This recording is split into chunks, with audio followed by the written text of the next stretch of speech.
सोचने की बात है, एक किताब जो 1400 साल पुरानी है और आज की जदीद साइंस, इन दोनों में भला क्या ताल्लुक हो सकता है? आइए आज इसी दिलचस्प मौजू पर बात करते हैं और देखते हैं कि कुरान और जदीद साइंसी दरियाफ्तों के बीच में कुछ हैरत अंगेज मुमासलतें कैसे नजर आती हैं। तो असल सवाल यही बनता है, क्या ये वाकई मुमकिन है कि एक ऐसी किताब जो 1400 साल पहले नाजिल हुई, उसमें ऐसी बातें लिखी हों जिन्हें साइंस आज इतनी सदियों बाद साबित कर रही है? अच्छा, तो इस सवाल का जवाब ढूंढने के लिए हमारा सफर कुछ यूं होगा। हम एक बड़े दावे से शुरू करेंगे, फिर कायनात और ज़मीन की निशानियों पर नज़र डालेंगे, इंसान की अपनी तख्लीक के मौजे को समझने की कोशिश करेंगे और आखिर में देखेंगे कि इन सब बातों का मतलब क्या निकलता है। तो दावा क्या है? दावा बड़ा सीधा सा है। वो ये कि एक ऐसी किताब जो उस जमाने में नाजिल हुई जब इंसान कायनात के बारे में बहुत ही कम जानता था, उसमें ऐसे हक़ाइक़ बयान किए गए हैं जिन्हें दरियाफ्त करने में साइंस को सदियां लग गईं। चलें देखते हैं कि इन दावों में कितनी हकीकत है। तो चलें अपनी खोज का आगाज करते हैं सबसे बड़ी चीज से, यानी खुद कायनात से। आइए देखते हैं कि कुरान इन वसी आसमानों के बारे में क्या कहता है। यहाँ हमारी पहली मिसाल है कायनात के फैलाव के बारे में। कुरान की इस आयत पर गौर करें। ये कहती है कि आसमान को बनाया गया और इसे वुसुत दी जा रही है। अब ये जो लफ्ज़ है ना, वुसुत, इसका मतलब है फैलाना, यानी कंटिन्यूसली एक्सपैंड करना। अब ज़रा इन तारीखों पर नज़र डालें। एक तरफ 7वीं सदी की एक किताब और दूसरी तरफ 1929 की एक साइंसी दरियाफ्त। इन दोनों के बीच में 1300 साल से भी ज़्यादा का फासला है ना? सोचने वाली बात। अच्छा, कायनात में ही रहते हुए अब ज़रा चांद पर नज़र डालते हैं। कुरान चांद की रोशनी को किस तरह बयान करता है, ये भी बड़ा दिलचस्प है। देखें, यहाँ जो सबसे दिलचस्प बात है ना, वो है अरबी लफ्ज़ नूर का इस्तेमाल। नूर का मतलब सिर्फ रोशनी नहीं होता, बल्कि ऐसी रोशनी जो किसी और से ली गई हो, यानी रिफ्लेक्टेड लाइट। और ये कितनी हैरानी की बात है कि ये छोटी सी तफसील आज की साइंस से बिल्कुल मेल खाती है, जो हमें बताती है कि चांद की अपनी कोई रोशनी नहीं, वो तो बस सूरज की रोशनी को मुनकिस करता है। अच्छा, अब एक ऐसी आयत देखते हैं जो शायद पहली बार पढ़ने में थोड़ी अजीब लगे।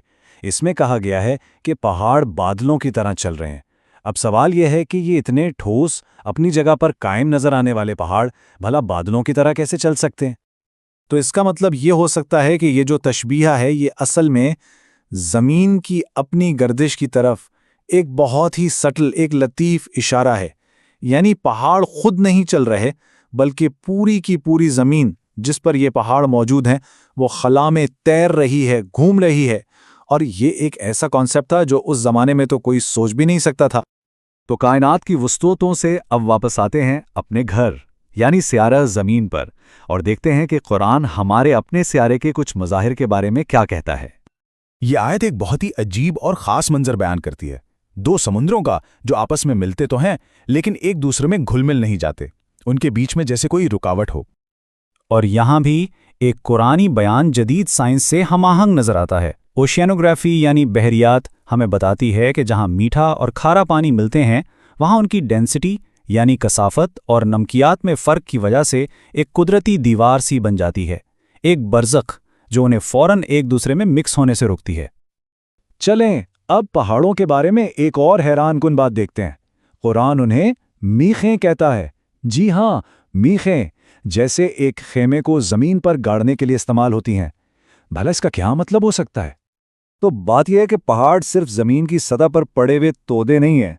जदीद अर्जियात यानी जियोलॉजी ने यह दरियाफ्त किया है कि उनकी गहरी जड़ें होती हैं जो ज़मीन के अंदर तक जाती हैं और ज़मीन की ऊपरी तह को स्टेबलाइज करती हैं, इससे इस्तेहकाम देती हैं, बिल्कुल एक मेख की तरह जो खेमे को अपनी जगह पर कायम रखती है। तो ये मेख वाली तजबिया अर्जियाती तौर पर बहुत सटीक बैठती है। अच्छा, अब ज़रा बारिश बनने के अमल पर नज़र डालते हैं। कुरान की ये आयत सिर्फ ये नहीं कहती कि हाँ मई बादलों से बारिश होती है, नहीं, बल्कि ये एक पूरा प्रोसेस, एक तरतीबवार अमल बयान करती है। पहले बादलों को चलाया जाता है, फिर उन्हें आपस में जोड़ा जाता है, फिर वो एक ढेर की शक्ल इख्तियार करते हैं और तब जाकर उनमें से बारिश निकलती है। यहाँ सबसे मुतासिरकुन चीज़ इस तरतीब की एक्यूरेसी है। ये इतनी तफसील है जो सिर्फ आम आँख से देखकर नहीं बताई जा सकती, और ये पूरा अमल, ये जदीद मौसमियात यानी मीटरोलॉजी जो बताती है, उससे हैरत अंगेज हद तक मिलता जुलता है। कायनात और ज़मीन की बड़ी बड़ी निशानियों के बाद अब चलते हैं सबसे करीबी निशानी की तरफ, یعنی خود ہماری اپنی تخلیق کی طرف۔ یہ آیات ماں کے پیٹ میں بچے کی نشوونما کے مختلف مراحل کو بڑی تفصیل سے بیان کرتی ہیں، اور یہ ایسی تفصیلات ہیں جنہیں مائکروسکوپ کی ایجاد سے پہلے دیکھنا ناممکن تھا۔ تو چلیں ان مراحل کو ذرا قریب سے دیکھتے ہیں۔ ایک مرحلہ ہے علقہ۔ اس لفظ کے دو مطلب ہیں، ایک تو چپکنے والی چیز اور دوسرا جونک۔ اور حیرت کی بات یہ ہے کہ جنین اپنی ابتدائی شکل میں جونک جیسا بھی دکھتا ہے اور رحم کی دیوار سے چپکتا بھی ہے۔ اس کے بعد ایک مرحلہ آتا ہے مدغہ، جس کا مطلب ہے چبایا ہوا گوشت کا ٹکڑا۔ آج کی ایمبریولوجی ہمیں بتاتی ہے کہ اس سٹیج پر جنین پر کچھ نشانات بنتے ہیں جو بالکل ایسے لگتے ہیں جیسے دانتوں سے چبایا گیا ہو۔ تو پھر وہی سوال کہ یہ سب تفصیلات بنا مائکروسکوپ کے اس دور میں کیسے معلوم ہو سکتی تھیں؟ اچھا، تو اب ہم اپنے اس تجزیے کے اختتام کی طرف آ رہے ہیں۔ سوال یہ ہے کہ آخر ان تمام نشانیوں کا مقصد کیا ہے؟ دیکھیں، یہ بات سمجھنا بہت ضروری ہے۔ مقصد یہ ثابت کرنا نہیں ہے کہ قرآن کوئی سائنس کی کتاب ہے، ہرگز نہیں، بلکہ نکتہ یہ ہے کہ اس میں ایسی نشانیاں یا اشارے ملتے ہیں جو غور و فکر کی دعوت دیتے ہیں، اپنے ماخذ کی طرف توجہ دلاتے ہیں۔ اس کتاب کا اصل مقصد سائنس پڑھانا نہیں بلکہ انسانوں کی رہنمائی کرنا ہے۔ اور یہ آیت یہ تو جیسے پوری بحث کو سمیٹ دیتی ہے۔